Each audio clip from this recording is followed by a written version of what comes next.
Potato Pancakes All Around, a Hanukkah tale, written and illustrated by Marilyn Hirsch.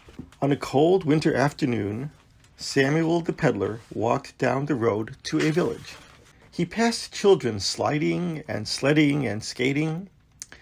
"The children are out of school early," he said to himself, "because tonight is the first night of Hanukkah." When Samuel reached the village, it was almost dark. He knocked on the door of a house. Mama opened the door and smiled at the peddler. "A guest is always welcome," she said. "Come in. We are just lighting the first candle."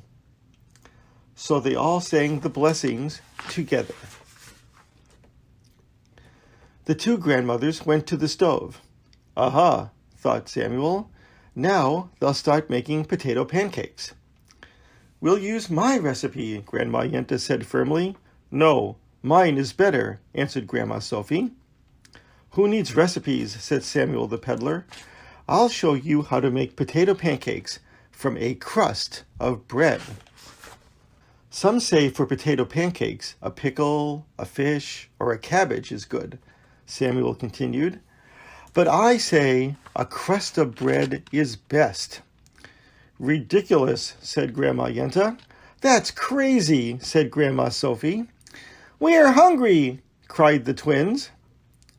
"So, let's try the peddler's idea," said Mama. Samuel took a bowl from his sack. "Who wants to hold it?" he asked.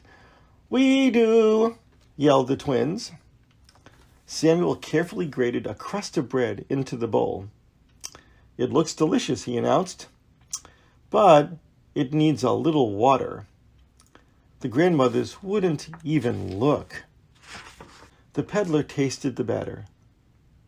"Some would say it needs salt, a little pepper perhaps." "Even I know it needs salt and pepper," said Papa.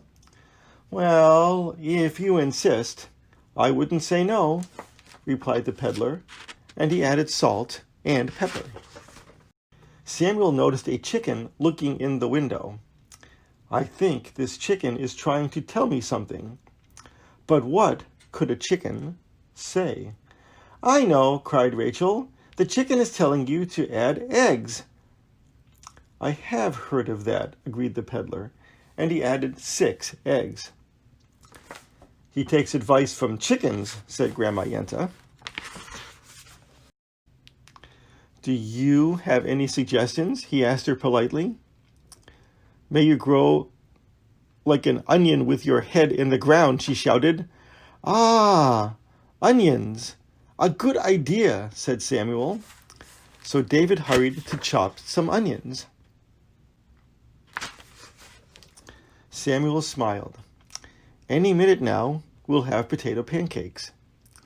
"But what about the potatoes?" asked Sarah. "I grated all these potatoes all by myself." "It's not in my recipe," said Samuel, "but it's a sin to waste food. So what could it hurt? I'll add your potatoes." And he did. "What will you fry the potato pancakes in?" asked Grandma Yenta and Grandma Sophie at the same time. "In a frying pan," answered Samuel, and he took one from his sack.